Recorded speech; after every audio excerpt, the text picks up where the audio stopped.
Hey everyone, चलिए आज हम पढ़ेंगे 13वां अध्याय। तो चलो जल्दी से स्टार्ट कर लेते हैं। 13वां अध्याय। 13वां अध्याय है इस प्रकार, देखो सुनो। यहाँ हमने कहाँ तक पढ़ा था, जो कि कौन था, राहु। राहु का तो सर नहीं है ना, तो उसने क्या करा था, पूरा अपना जो शरीर है वो खा लिया था, केवल उनका क्या बचा था, धड़ बचा था। तो अब उससे आगे की कहानी स्टार्ट करते हैं। चलिए स्टार्ट कर लेते हैं। 13वां अध्याय इस प्रकार है।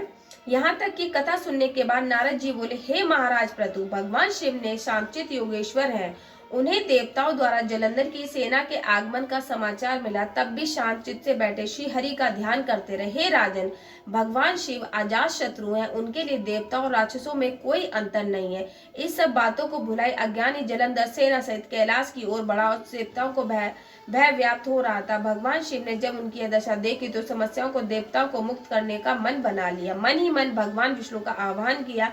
लीलाधारी भगवान विष्णु तुरंत ही वहां प्रकट हुए। तब भगवान शिव ने कहा, हे नारायण, आपने देवताओं को त्रास देने वाले देवते को जीवित क्यों छोड़ दिया? इतना ही नहीं, आप स्वयं लक्ष्मी जी और अपने गणों सहित उनके घर में जाकर विराजमान हो गए। आखिर इसका कारण क्या है? तब भगवान विष्णु बोले, हे महादेव, महादेव अपने अंश से उत्पन्न हुआ लक्ष्मी जी का भाई है। दूसरी ओर ब्रह्मा जी का वरदान भी है, इसकी मृत्यु आपके ही हाथों होगी। इसी कारण हमने उसे नहीं मारा, अरस्तु यह महादेव आपके हाथों ही मारा जाएगा। भगवान विष्णु की बात सुनकर भोलेनाथ बोले, यह महादेव हमने भी ऐसा नहीं मारा जाएगा। अतः हे पिताम्बर, इसे मारने के लिए आप हमें अपना तेज देने की कृपा करें। शिव जी की इच्छा अनुसार पहले भगवान विष्णु ने अपने तेज प्रदान किया, तत्पश्चात सभी देवताओं ने उन्हें अपने अपने तेज प्रदान किए। तब महादेव जी सभी देवताओं को एकत्रित करके ज्वालामुखी, सुदर्शन चक्र और वज्र बनाकर जलंधर से युद्ध करने को तैयार हो गए।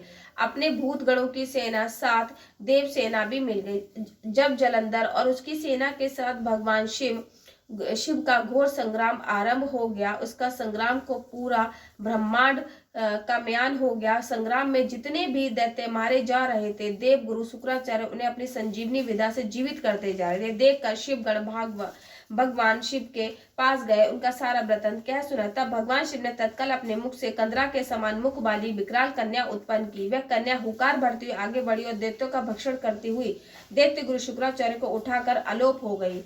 अब शिवगण निर्भय हो गए, दैत्यों को टूट गए। उनके प्रहारों से भयभीत होकर दैत्य सेना भाग खड़ी। सेना के भागते हुए जलंधर को सेनापति शुंभ निशुंभ काल नेमी शिवगणों से भिड़ गए।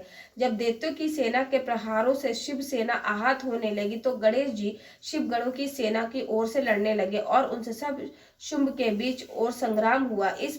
इस प्रकार अपनी सेना का आहत देखकर जलंधर स्वयं रण क्षेत्र में आया। इधर शिवगणों की सेना में से शिव के प्रमुख वीरभद्र भी सामने आ गए। वीरभद्र ने जलंधर पर अनेक प्रहार किए। उसे क्रुद्ध होकर जलंधर ने भयंकर बाण वर्षा करने वाली देव सेना में भगदड़ मच गई। अपने गणों और देव सेना की ऐसी पराजय देखकर भगवान शिव स्वयं नंदी पर सवार होकर सामने आ गए। अब उनमें दैत्यों का भयंकर युद्ध होने लगा। भगवान शिव के बाणों के प्रहारों से दैत्य सेना इस प्रकार भागने लगी जैसे कार्तिक मास के व्रतों से पाप समूह भाग जाते हैं।